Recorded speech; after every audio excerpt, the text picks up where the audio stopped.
language is a skill, it's not a subject.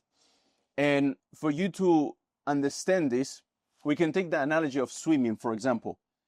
Swimming, you don't learn swimming by learning about it, by reading about it, by knowing which muscle needs to move when you do the swimming and learn by doing it. So it's the same thing with language, with the Arabic language and any other language. You first practice, and as you speak and somebody is correcting you, you modify how you say the things and remember them. So next time you want to say that particular thing, you say it how you was corrected previously. And if you go back to how Ismail alayhi salam learned the Arabic language from the tribe of Jurhum, you will see that it is not possible for them to, at that time they weren't sitting down and going over al-Ajrumiyya of Kitab. It was by hearing, repeating, correcting, saying it wrong, saying it again, correcting, and going back and forth, just like a mom teaches a child.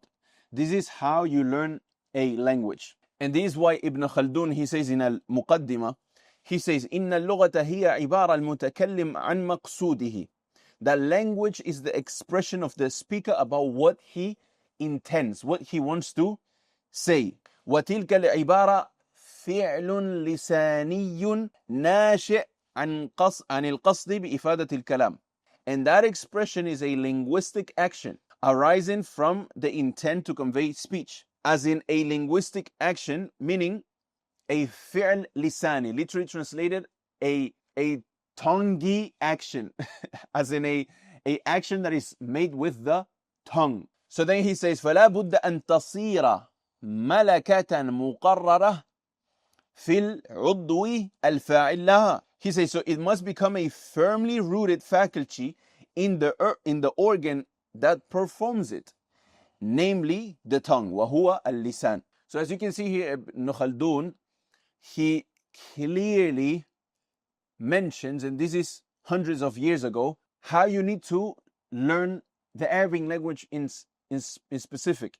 And likewise, as we have seen on rule number 1, you can understand from that time and how Ismail alayhi salam learned the Arabic language, how the language was spoken and it wasn't written yet. But later on, in the times of the Sahaba, they started to fear that because now Islam was spreading and it was mixing with different languages, that it will become weak. So they made these rules to refer back to when it comes to knowing what's correct and what's not correct. But at that time, the language was taken from the Arab directly. And this is why in the beginning of Al-Ajrumiyya, for those of you who have learned it, it says, Al-Kalam huwa al-lafdhu al-murakkab al-mufidu bil-wada'i wa aqsamuhu thalatha ila akhir al-kalam. He says that Al-Kalam is a lafdhu al-murakkab al-mufid bil-wada', i.e. that what is considered speech in the Arabic language is what is said, mantuq, with your tongue, what is made out of at least 2 words, what makes the person hear it and not expect any extra explanation on it, i.e. is mufid, is beneficial, bil wada', i.e. what the Arab in those times used. So rule number 2, understand that Arabic is something you train, not something you study. It's something you train, not something you study.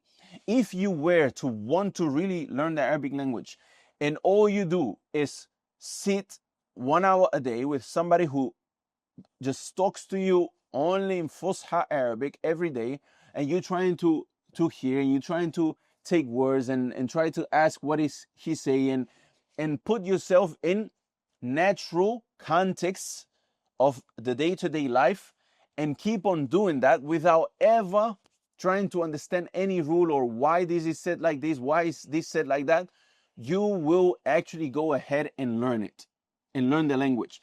But if you were to take a book and go over the whole book and understand each rule and why is this and why is that and why is this fu'ila and why is that fa'ala, it will actually take you longer to then speak, because you would have to, after you have done all of that study, you will actually have to start training as well. And a lot of people, they try to shortcut these their way into becoming fluent in the Arabic language by doing a lot of learning and a lot of studying, but not enough practicing. And this is why in the Andalus Institute we have as well speaking sessions that students can go in there and practice speaking with other students, apart from obviously the compulsory and obligatory sessions, one-on-one sessions with the instructors right after each lesson, which are compulsory because we don't want that students get to the end of the program and then they realize, wait, I've gone over 70 plus lessons, but I understand a lot of rules, and I understand why in Arabic the mubtada is before the khabar, but I cannot put it into speaking, and it's hard.